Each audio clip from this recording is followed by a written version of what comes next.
మీరు మీ అభిమాన shows and serials TV కన్నా ముందు ఈటీవీ విన్ యాప్లో చూడండి. Download and subscribe to ETV win app. 99 రూపాయలు మాత్రమే.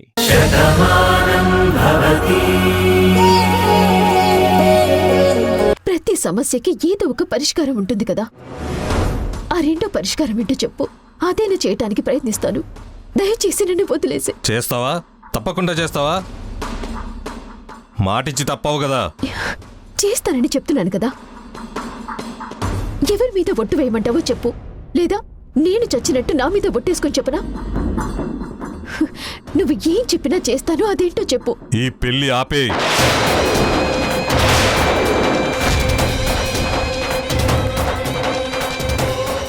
ఏం మాట్లాడుతున్నావు? నువ్వు విన్నది కరెక్టే.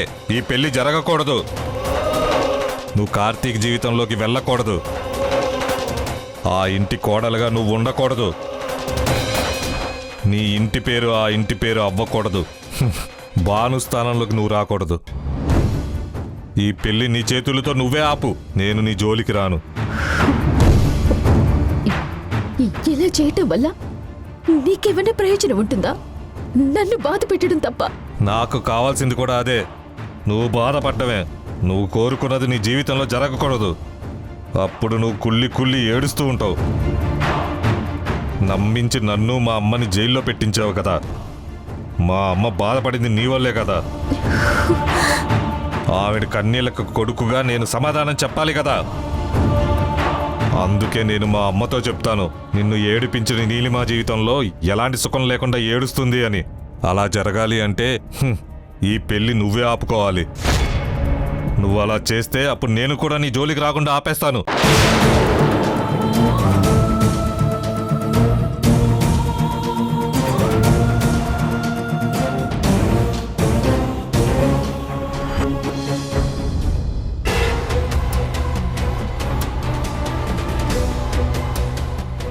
ఏంటండి, మనం ఆ చెట్టు దగ్గరికి వెళ్తున్నామన్నారు కదా, దీనికి ఇంత ముస్తాబ్ చేస్తున్నారు? రాధా, నువ్వు ఏంటి మనిషివి అంటే భువనేశ్వరి గారి దేవి తర్వాత ఆవిడంత పేరున్న మనిషివి. నీలాంటి మనిషి బయటకొచ్చిందంటే ఎంత అందంగా ఉండాలి, ఎంత గంభీరంగా ఉండాలి. నువ్వు ఏంటి స్థాయికి తగ్గట్టుండాలి కదా. అందుకే నిన్ను రెడీ చేస్తున్నాను. అమ్మా, నేను కూడా మీతో పాటు వస్తాను. అదేంటి నువ్వు మాతో రావడమేంటి? ఏ వస్తే తప్పేముంది? ఆ చెట్టు దగ్గర నేను కూడా మీతో పాటు నిలబడతాను అన్నాను. అందులో తప్పేం లేదు కదా. పోనీలేండి, తనంత ముచ్చట పడుతుంది కదా, ముగ్గురం కలిసే వెళ్దాం. ఇందులో ఆపడానికే ఉంది? నువ్వు భలేదానివి రాధా. నేనెందుకు ఆపుతాను? కాకపోతే నేను మొన్న అమ్మవారికి మొక్కుకున్నాను, నీకు పురుడు సునాయాసంగా అవ్వాలని. ఈరోజు ఎటూ నేను వెళ్ళలేకపోతున్నాను కాబట్టి ఒక పంచేయి సత్య, నువ్వు వెళ్ళి అమ్మవారికి పూజ చేయించు. అదేంటమ్మా, తన పురుడు సునాయాసంగా అయ్యాక కదా పూజ చేయించాలి. ఇవాళ ఎందుకు చేయించడం? అమ్మవారికి మొక్కుకున్నావంటే పూజ చేయించి మరీ మొక్కుకోవాలి. నువ్వు నా కూతురివి కాబట్టి మా అమ్మ కోరిక ఇది అని చెప్పి పూజ చేయించు. ఆ పురుడేదో పూర్తయిన తర్వాత అప్పుడు నేను పూజ చేయిస్తాను, సరేనా? సర్లే అయితే, నేను గుడికి వెళ్తాను. మీరిద్దరూ జాగ్రత్తగా వెళ్ళిరండి.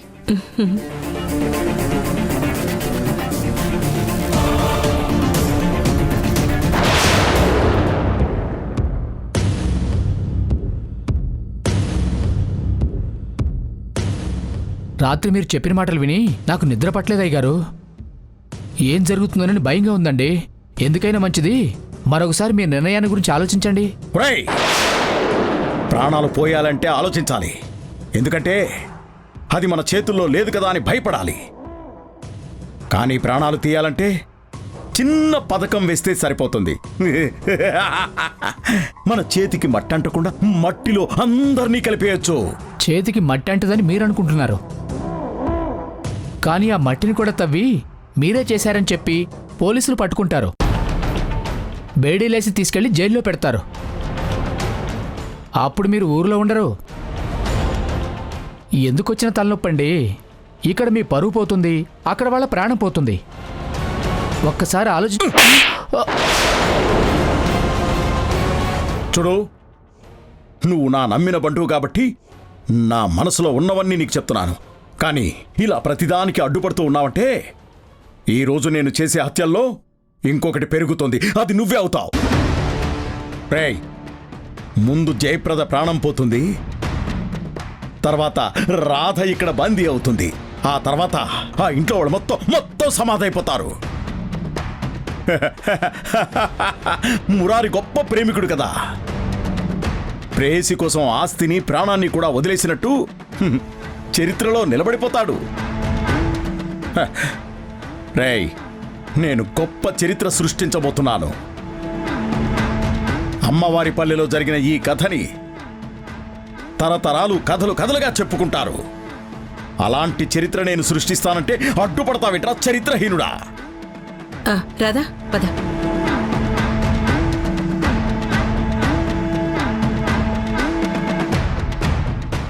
అమ్మా, మేం వెళ్ళొస్తాం. క్షేమంగా వెళ్ళి లాభంగా రండి. రాధ జాగ్రత్త. సరేనమ్మా, నేనున్నాను కదా, చూసుకుంటాను. వెళ్ళడమే అమ్మా, రాధ తిరిగి రావడం ఉండదు. తను ప్రాణం పోతుంది.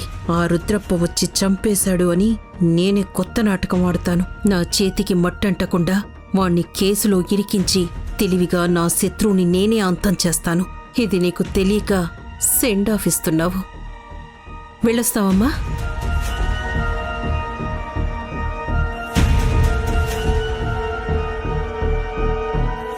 అవునా? ఈ విషయం మీరు ముందే చెప్పాలి కదా. ఇప్పుడెంత ప్రమాదం. సరే, నేను చూసుకుంటాను.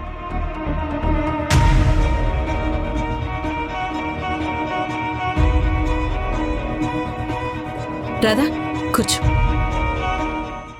ఆగు రాధా, నువ్వెక్కడికి వెళ్ళకూడదు.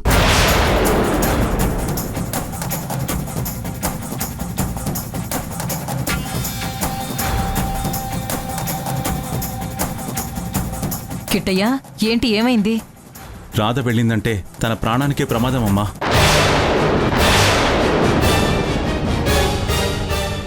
ఇదేంటి తమ్ముడు ఇలా మాట్లాడుతున్నాడు? కొంపతీసి నిజం తెలిసిపోయిందా? ఇప్పుడేం చేయాలి? జ్యోతి, ఊర్లోకి రుద్రప్ప వచ్చినట్టుగా ఎవరైనా మాట్లాడుకుంటున్నారా?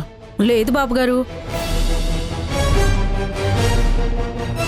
అయినా వాడు పట్నంలో ఉన్నాడని చెప్పారు కదా. ఏంటి కిట్టయ్యా, ఇప్పుడు రుద్రప్ప గురించి ఎందుకు అడుగుతున్నావు? అమ్మా, ఆ రుద్రప్ప బెయిల్ మీద ఉన్నాడని తెలుసు కదా. అవును బాబు, కానీ వాడు ఊర్లో అడుగు పెట్టలేడు. పొలిమేరలోకి వస్తే ఊరంతా వాడిని తరిమి కొడతారన్న భయం ఉంది కాబట్టే కదా ఇన్నాళ్ళు వాడు రాలేదు. మనం కూడా అలాగే అనుకున్నాం, కానీ వాడు పోలీస్ స్టేషన్లో సంతకం పెట్టడానికి వెళ్ళలేదట.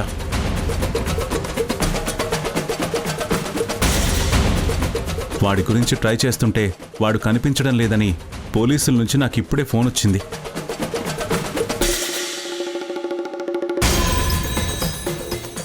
వాడక్కడ కనిపించలేదు అంటే ఖచ్చితంగా మన ఊర్లోకి వచ్చే ఉంటాడు. వాడి కోపం అంతా రాధ మీదే ఉంది కాబట్టి రాధ ప్రాణానికి ప్రమాదం ఉంటుంది. రాధా, నువ్వెక్కడికి వెళ్ళొద్దు, లోపలికి వెళ్ళు. ఈ పోలీసులు ఇప్పుడే ఫోన్ చేయాలా? మొత్తం ప్లాన్ అంతా రివర్స్ అయింది. ఇప్పుడేం చేయాలి?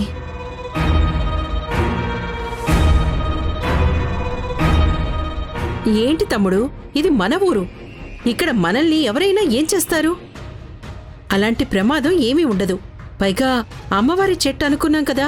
అనుకున్నాక వెళ్ళకపోతే అమ్మవారి కోపం వస్తుంది. అందుకే నేను తీసుకొని వెళ్తాను. లోకాన్ని రక్షించే తల్లికి జరగబోయే ప్రమాదం తెలీదా? అందుకే రాధని వెళ్ళొద్దని సందేశం పంపించిందేమో. ఎవ్వరూ ఎక్కడికి వెళ్ళొద్దు. ఆ రుద్రప్ప ఎక్కడున్నాడు ఏంటో తెలిసే వరకు ఈ ఇంట్లో నుంచి ఎవ్వరూ అడుగు బయట పెట్టొద్దు.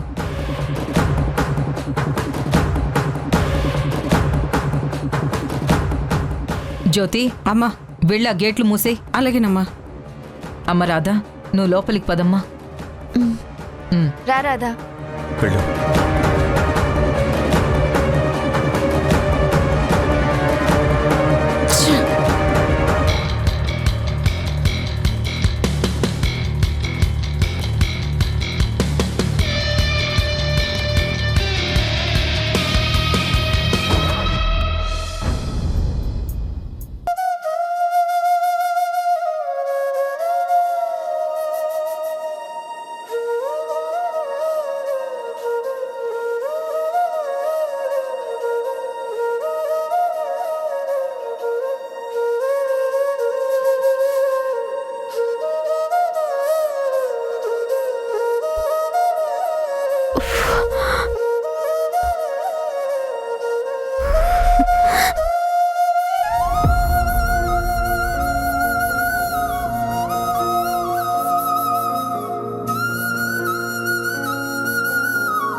దీపం పెట్టగానే చీకటిగా ఉన్న ఈ గదిలోకి వెలుగొచ్చింది. కాని నా జీవితం మాత్రం చీకట్లోకి వెళ్ళిపోతోంది. కార్తీక్ని పెళ్లి చేసుకోవాలన్నది జీవితాశయంగా బతికాను. కార్తీక్ని నన్ను కలపాలని నీ ప్రాణాన్ని కూడా నువ్వు త్యాగం చేసుకున్నావు. కన్న తల్లిదండ్రులు కూడా చేయలేని ధైర్యాన్ని నా కోసం నువ్వు చేశావు. ఎలాగైనా సరే కార్తీక్ని నా వాణ్ణి చేసుకోవాలని అప్పుడు ఎన్నో కలలు కన్నాను, ఎన్నో కుతంత్రాలు చేశాను. అదే ఇప్పుడు నన్ను నీడలా వెంటాడుతోంది.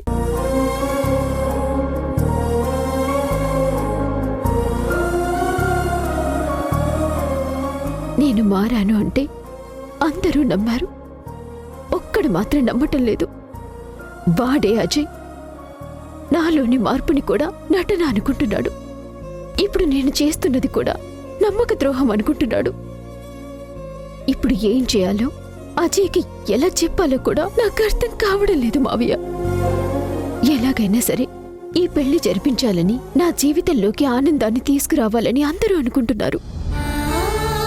కానీ నేను కార్తీక్ జీవితంలోకి వెళ్తే ఆ అజయ్ మాత్రం ఊరుకోడు. ఈ పెళ్లి నాపాలని తను నిర్ణయించుకున్నాడు.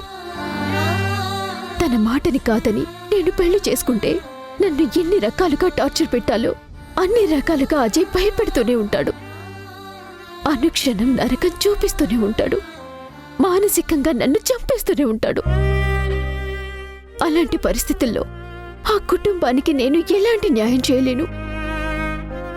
నేనే అయోమయంలో ఉండగా ఆ కుటుంబాన్ని ఆనందంగా ఉంచలేను. ఇప్పుడు ఏం చేయాలో అర్థం కావడం లేదు. ఒక పక్క పెళ్లి పీటల దాకా వెళ్తోంది, ఇంకో పక్క అజయ్ నేను పెళ్లి వైపు అడుగులు వేయకూడదని నాకు షరతు పెట్టాడు. ఈ పెళ్లి ఆపటానికి నా ముందు అవకాశం కనిపించడం లేదు. అడిగితే మాత్రం జరగబోయే అనంతరం ఏంటో అర్థం అవుతుంది. ఇలాంటి పరిస్థితుల్లో నేనేం చేయాలో కూడా నాకు అర్థం కావట్లేదు మావయ్య. నువ్వు అందరి దృష్టిలో చెడ్డవాడివైనా నాకు మాత్రం నువ్వు దేవుడివే. ఎందుకంటే నువ్వు తప్పు చేసినా నా కోసం చేశావు. నా సంతోషం కోసమే నువ్వు ఇదంతా చేశావు.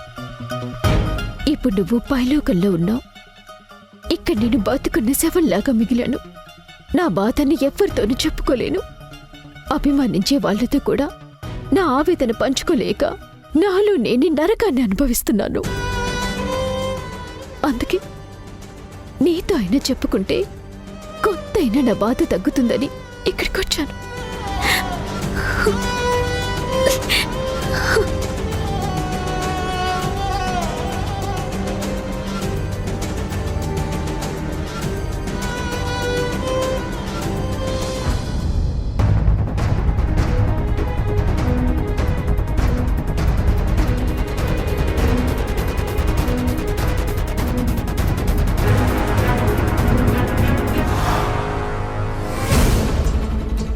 అక్కడ రుద్రప్ప రాధ గురించి ఎదురు చూస్తూ ఉంటాడు.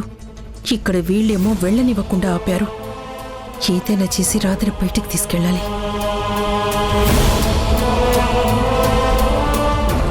అయినా మనం భయపడ్డవేంటమ్మా? మన పేరు చెప్తే ఆ రుద్రప్ప భయపడాలి.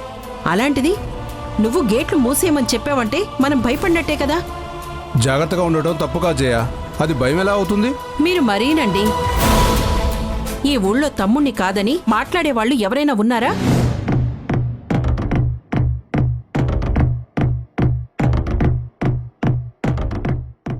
అమ్మ ప్రాణాల మీదకొస్తే చూస్తూ ఊరుకునేవాళ్లున్నారా?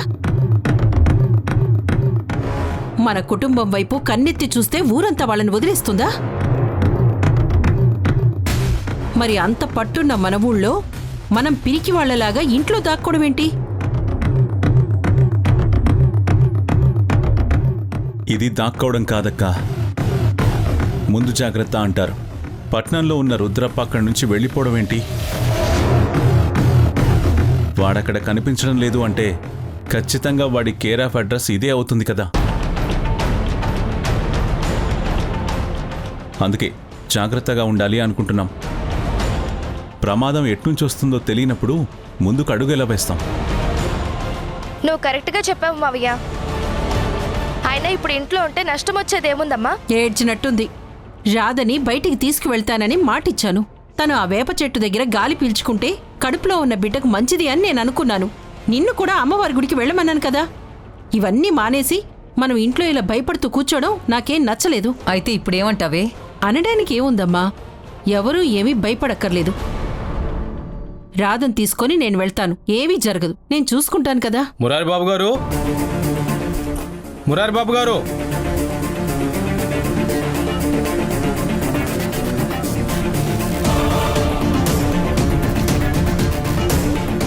నమస్కారం బాబు గారు. నమస్కారం బాబు గారు. నమస్కారం. ఏంటి అందరూ ఇలా వచ్చారు? అమ్మగారు, ఆ రుద్రప్ప ఊర్లోకి వచ్చాడని ఊరంతా చెప్పుకుంటున్నారు.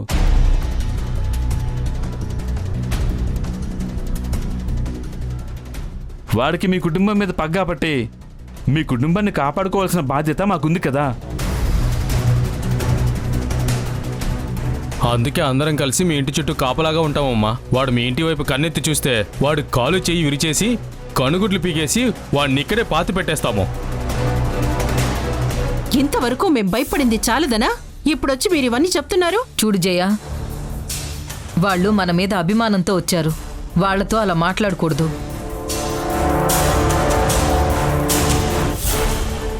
అయినా నా ఇంటిని కాపాడుకోవడానికి నేనున్నాను కదా, మీ అందరికీ ఎందుకు శ్రమ? ఇందులో శ్రమే ఉంది బాబు.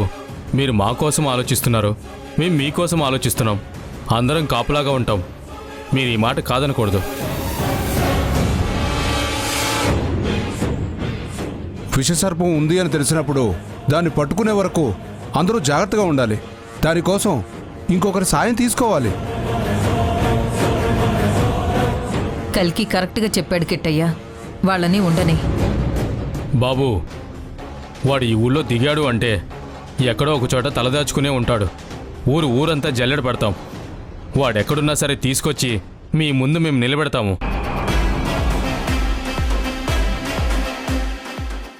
బయటికి తీసుకెళ్దాం అనుకుంటే ఇప్పుడు వీళ్ళొచ్చి మొత్తానికి చేటు చేసేలా ఉన్నారు. ఏం చేయాలి? ఛ!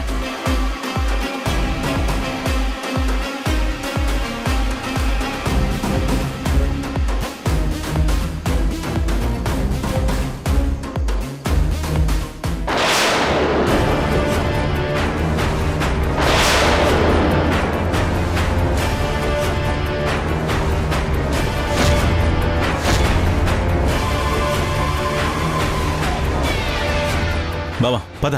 తమ్ముడు, ఇప్పుడు గన్నెందుకు? అర్థమైంది కదక్కా. రుద్రప్ప ఊర్లోకొచ్చి తలదాచుకున్నాడు అన్నప్పుడే వాడు ఏది చేయబోతున్నాడో అందరికీ తెలుసు కదా. అలాంటి వాణ్ణి ఎలా వదిలేస్తాం? అందుకే ఊరంతా ఇంటి దగ్గర కాపలా ఉంటుంది. నేను వెళ్ళి వాడి గురించి వెతుకుతాను. వాడు నా కంటికి కనపడితే అదే వాడికి చివరి క్షణం అవుతుంది. వద్దు కిట్టయ్య, వాణ్ణి పోలీసులకు అప్పగిద్దాం. అవును మురారి గారు, చట్టాన్ని మీ చేతుల్లోకి తీసుకోవడం అది తప్పే అవుతుంది. వాడు తప్పించుకోకుండా కట్టడి చేయాలి. అన్ని వైపులా వాడిని చుట్టుముట్టేలా చేయాలి. వాణ్ణి పట్టుకుని మళ్ళీ చట్టానికి అప్పగించాలి. కోర్టులోనే వాడికి శిక్ష పడాలి. జైల్లోనే వాడు బతుకు గడిపి తీరాలి. అసలు అందరూ ఎందుకు ఏదేదో ఊహించుకుంటున్నారు? ఇదంతా మన అపోహ మాత్రమే. అనవసరంగా టెన్షన్ పడకండి. ఇలాంటివి ఏం జరగవు. ఏంటమ్మా ఇలా మాట్లాడుతున్నావు? ఆ రుద్రప్ప భార్య లక్ష్మి పొలం అమ్మింది. ఇప్పుడు వీడు ఊళ్ళోకి వచ్చాడు అని తెలిసింది అంటే ఇవన్నీ చూస్తూ ఉంటే ఏదో ఒకటి జరుగుతుందని అర్థమవుతుంది కదా. మరి దాన్ని పట్టించుకోకుండా అంత తేలిగ్గా తీసుకుంటావేంటి? నువ్వు చిన్న పిల్లవి, నీకేం తెలీదు. నోరు మూసుకో. సత్య చిన్నపిల్లైనా చాలా తెలివిగా మాట్లాడింది.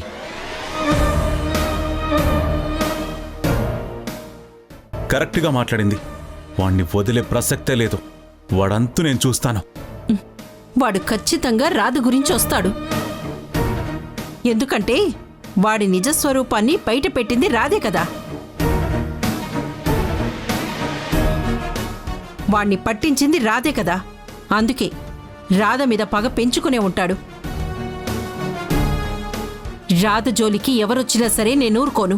వాళ్ళంతూ నేను చూస్తాను. నేను కూడా వస్తాను మురారి. నువ్వు ఒక్కడే వద్దు, వెళదాం పదా. ఎక్కడైనా వెతుకుతారండి?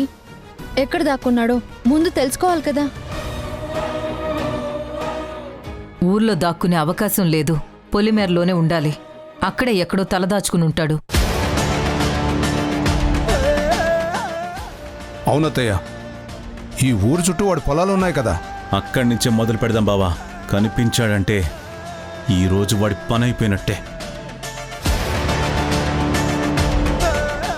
పద బావ వెళ్దాం. మీరందరూ ఇక్కడే కాపలా ఉండండి. అలాగే బాబు. ఛ! నేను రాధని తీసుకొస్తానని వాడక్కడ ఎదురు చూస్తూ ఉంటాడు. వీళ్ళక్కడికి వెళ్తున్నారు. ముందు ఈ విషయం వాడికి చెప్పాలి. ఎలా?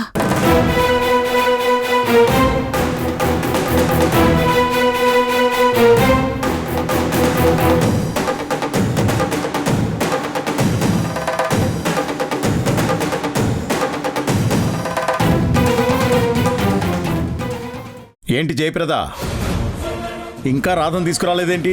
నీకోసం అక్కడికి మురారి మా ఆయన వస్తున్నారు. ఆ సంగతి నీకు తెలుసా? ఏంటి జయప్రద నువ్వు అనేది? నువ్వు ఊర్లోకి వచ్చావని ఇంట్లో అందరికీ తెలిసిపోయింది. మురారి గన్ను పట్టుకొని నిన్ను వెతుకుతూ బయలుదేరాడు. ముందు అక్కడి నుంచి పారిపో.